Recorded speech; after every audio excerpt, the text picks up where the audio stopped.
What happens when a mighty empire like the Mauryan crumbles, leaving India fractured like shards of a broken plate? As smaller kingdoms fought for scraps and foreign powers hovered like hungry eagles, could anything extraordinary rise from the chaos? Surprisingly, it did. Visionary rulers emerged to connect India to the world and lay the foundation for a golden age. Between the 2nd century BCE and 1 CE, North India was the ultimate cultural melting pot. The Shunga dynasty replaced the Mauryas, holding power in the Gangetic plains, while the Indo-Greeks, basically the distant descendants of Alexander the Great's road trip, flourished in regions like Gandhara and Punjab. The Indo-Greeks left behind a legacy of cultural exchange, introducing Greco-Buddhist art and advancing trade along the Silk Road. Soon after, the Saka tribes, also called the Indo-Scythians, strolled in from Central Asia and said, "Nice kingdoms you got here? Mind if we take a few?" But the real plot twist came with the arrival of the Yuezhi, a nomadic group from the grasslands of Central Asia. Fleeing conflicts in China, they moved westward to Bactria and thought, why not build an empire while we're at it? The Yuezhi tribes finally settled down under a guy with epic name Kujula Kadphises. Around 30 CE, Kujula decided to make history by founding the Kushan Empire. Blending their Central Asian roots with Indian and displaced Greek culture, the Kushans were like the ultimate cultural smoothie. Under Kujula's rule, the Kushans adopted everything from Greek gods to Indian symbols on their coins, a perfect visual for how they brought everyone to the party. After Kujula came Vima Taktu and Vima Kadphises, proving Vima was the hottest baby name trend of their time. Vima Kadphises in particular went for gold, literally. He minted India's first gold coins and established trade with China and Rome through Silk Route,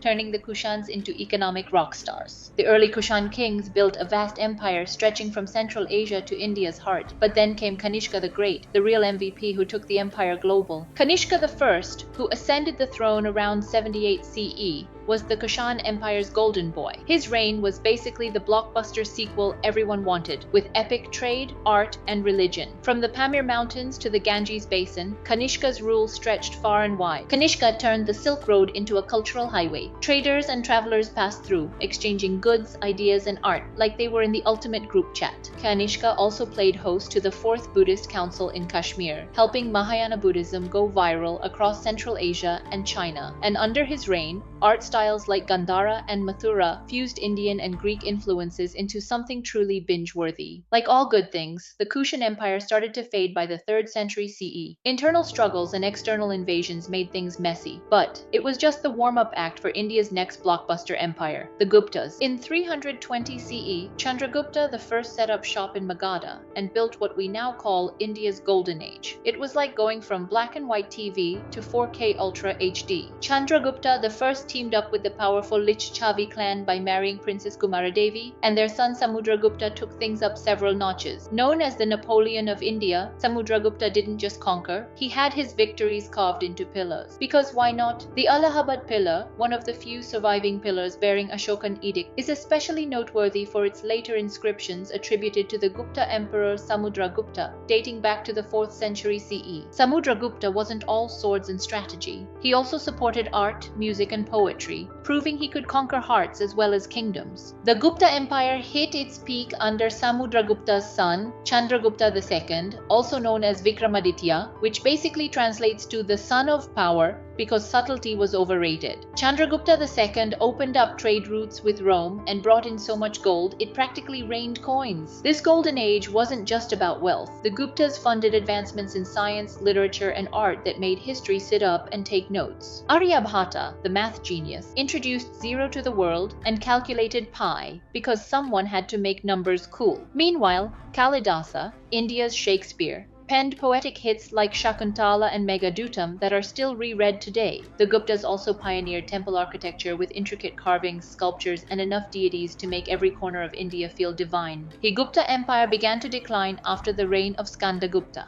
By the 6th century CE, the Gupta Empire faced Huna invasions and local uprisings. The empire fragmented, but its cultural and intellectual legacy refused to pack up and leave. The Gupta era stands as a pinnacle of innovation, science, and art, setting a benchmark that future kingdoms admired and aspired to. It's the reason they looked at India and thought, that's the brilliance we want to embrace. From the Kushans hustling on ancient trade routes to the Guptas flexing their genius in art and science, these empires turned India into the ultimate show-off of the ancient ancient world. Which empire impressed you more, the Kushans or the Guptas? Let us know in the comments. And if you enjoyed this time-traveling adventure, don't forget to like, subscribe, and hit the bell icon for more videos. Coming up, we journey through post-Gupta India, 500 whirlwind years where kingdoms rise and fall like fleeting trends and rulers play musical thrones.